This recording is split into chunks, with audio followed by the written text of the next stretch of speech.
Bernard Avle.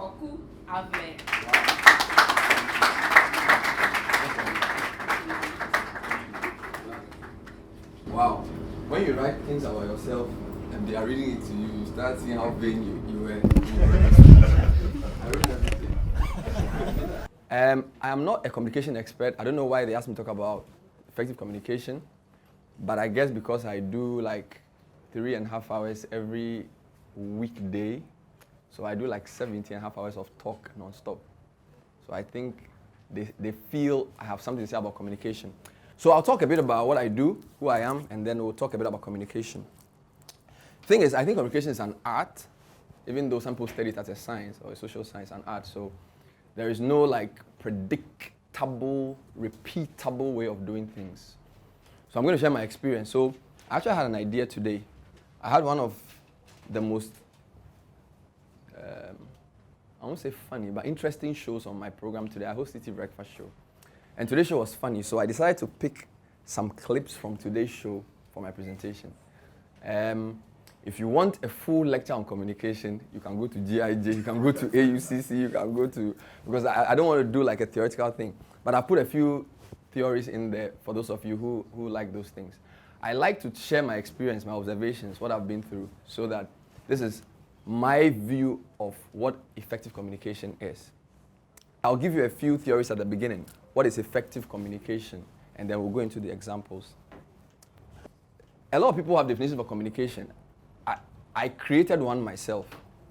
The one I created, I say communication is transmitting meaning. Because a lot of times people look at words, people look at pictures, people look at videos, and they try and use those things to define what communication is. But I think communication in its purest form is transmitting meaning. And I say meanings are not in words, meanings are in people. Meanings are not in pictures, meanings are in people. So if my wife wrote a letter to me, I wouldn't consult a dictionary to understand what she's saying because I know who she is. Do you follow me? So that's my approach to communication. Communication is not about studying words and understanding. Because look, I could use a word, but if we have a usage of the word in between us, like for example, when I was in Presec, they will say, this is pidgin English, forgive me. So if you are eating gari and shito, gari is gari, shito is feti, F-E-T. I don't know why they call it feti. Now, I won't say, I want to eat some of your feti. I'll say, Charlie, make a know your feti song. Make a know your feti. If I say that, if you're a Presec and you understand what I'm saying, you follow me. So communication and meanings are in people. So what I'll urge you to do is first to know who you're dealing with. Know yourself. A wise man said the most important thing in the world is a conversation. Conversation with yourself, conversation with your maker, conversation with your friend. Now, if you know the person you're conversing with, it's easy to communicate effectively. Are we together so far? So the first thing is meanings are in people. Meanings are in what you're communicating. Now, there are different kinds of communication. Of course, we have the body language, which is interesting. Research is on that. We have the sign language, which I do not understand, but which seems very effective in some situations. Of course, we have verbal communication, which is what I do all the time, and then we have written communication. My presentation will talk more about verbal. Partly because that's what I practice all the time. I'm not a very good sign language person, neither am I a very good body language person, but I'll take you through a few examples of those. But I'll talk a lot more about verbal communication. Now, there are different forms of verbal communication. So I have the first one called the monologue. Now, I didn't include monologue in the slides first because in most of the books, they did not have monologue. But I feel that my voice is the voice I hear more than any other thing in the world. So you can't talk about communication without talking about talking to yourself. Especially if you're in the public space, you need to be able to talk to yourself and laugh at yourself. So I think you should perfect the art of talking to yourself, motivating yourself. Before you enter a place, before you do something competitive, you must talk to yourself. My voice is the voice I'm most used to because it's an internal voice. So I think to be a very good communicator, you must learn how to speak to yourself. Sounds a bit counterintuitive, but it's true. Because usually communication theories will tell you there is the subject, there's the object, there's the medium, and all those funny things they do. But I think if you learn how to talk to yourself, you would be in a better position to talk to others.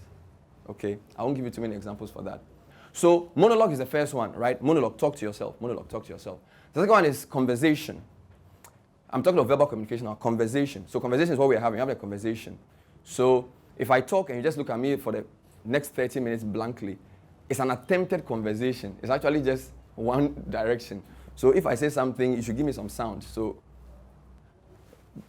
they haven't said anything, but it says a lot. I mean, I wonder what they're saying.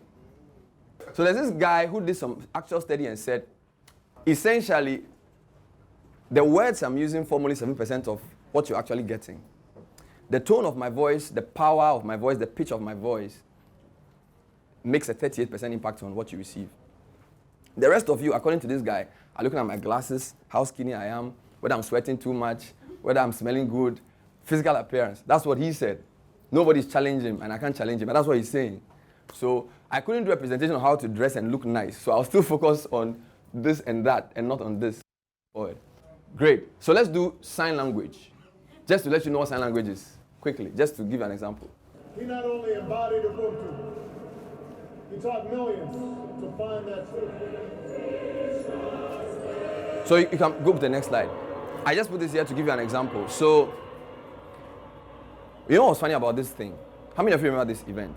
Mandela's funeral. You know, I didn't even know he was deceiving the public. What this demonstrated was how we are all disabled in some way, right? Because I'm sure people who understood sign language knew this guy was deceiving everybody. And I thought the guy was brilliant, right? So, I mean, I like his swag. You know, he was like Mandela. You know, it was really nice. It was completely off. So my point is that we are all blind somewhere, right? Conversation is too dynamic because it depends on your relationship. So, I mean, what theory can I give you about conversation? Seriously. Because the way you and your friend will talk, how many laws can guard that? It depends on whether you like him or not, whether you are hungry. So it's very complicated. But when we come to speeches, a speech is a speech. There are some generally replicable things about speeches. I'll talk more about speeches. This is what the books will give you. So there's a speaker, that's me. There's a message, that's what I want to talk about. There's the medium. Where's the medium? Okay, there's supposed to be a medium somewhere. Yeah, but I don't have the medium.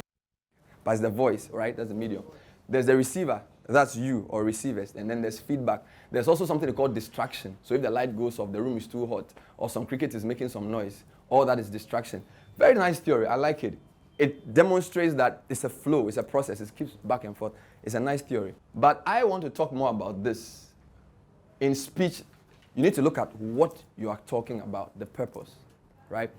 I think for speeches, there are three key purposes in my experience. First, to inform, to give people information. So you are a lecturer, you're a teacher, you are a pastor, depending on what kind of pastor. Speech, information. Then there's persuasion, to convince people to change their position, right? And then there's entertainment. The audience is who you are saying it to. What you say is the content. When you say it is the timing, and then how you say it is the tone. These things are very, very important. I do radio interviews and TV interviews as well. One of the things I've had to learn the hard way is tone. Tone. Because if you're talking to an important person, somebody who feels important about themselves, you can ask a very solid, difficult question, but with a respectful tone. So when I went to do the president's, they did something called Meet the Press in January. There was a lot of pressure on the government, and we're supposed to ask the president questions. I wanted to ask him a very difficult question, because I believe that the public deserves our leaders to be tasked to answer the right questions. But I had to do it in a respectful way. So, good morning, Mr. President, Happy New Year, all those things you do. Because we are Africans, we believe in those things, and it's good. So, tone is critical. Tone is very, very important. Now, discerning people can discern disrespect in your tone. So for those of us in the media, we are trained about tone. So you don't have to be combative. There's a guy called Jeremy Paxman. Love him. There's a guy called Steven Saka. Love him. But I can't do what they do because their culture permits them to cut into what somebody's saying. I remember Jeremy Paxman. He was interviewing Tony Blair, and then he said something. And then Tony Blair said Jeremy Paxman's question was illogical. And Jeremy Paxman said, Mr. Blair, I did philosophy in somewhere. He mentioned some school. You did political science. You have no qualification to tell me what is logical and what is not. Hey, Jeremy Paxman. Tony Blair. And Tony Blair's face was red. He came back to his seat. And Jeremy Paxman said, if I try this against John Mahama, I'll have to migrate to Togo. You get me? So tone is important. And that's why I hate emceeing weddings. Because weddings, somehow, family members come and try and show their power. So the Queen Mother says they should dance. The Afeto says we should do this. So I don't like emceeing weddings. But in my early emceeing life, I used that to learn how to maintain internal strength. So sometimes, and these days, when I go for an event and there's a lot of disorganization, I don't allow the disorganization to get to me. So somebody comes, Bernard, I'll just be, okay, cool. Because you see, you are the master of the ceremony, right? Now, all the things happening around those people, the audience doesn't have to know. Now, if you get into their zone, you transmit the nervousness to the crowd. So now there's an outer shell. You can say anything. You can say, Bernard, you're a foolish boy. I'm just thinking of what I want to say. It's very, very important. Let's move on to the next slide. Okay, so let's give you my first speech example that I love. When he said that glory, O Israel, is slammed upon high places, how are the mighty falling? Tell it not in God, publish it not in the streets of Ashkelon. Let the daughters of the Philistines rejoice, and let the daughters of the circumcised exult. Mr. Speaker, it is a pitiable pisma. It is regrettably lugubrious that in a country that is so blessed with human resources, in a country that is blessed with oil, because of the mismanagement, because of the high-handedness, because of the mitigational citizen, and because of the directionlessness, because of the consciousness, because of the purposelessness, and because of the planlessness that created the oil sector, a vast majority of Nigeria still continue to facilitate between exorbitant enthusiasm and national instability, when a microscopic few that have piloted the affairs of this nation live in Byzantine luxury and property solitude. What was he saying? Let's be honest. What did he say? Was he entertaining? Was he persuading? Was he... Because I gave you five purposes of speech. Was he informing somebody? Was he persuading? No. He was informing. Yes. What information was he giving? He was informing the authority of the mismanagement of the oil money or whatever resources they had. Okay. So he was informing. There was some information in there. What else was there? Fire on the mountain. Fire on the mountain. So he was persuasive. He was trying to persuade them using words. Anything else?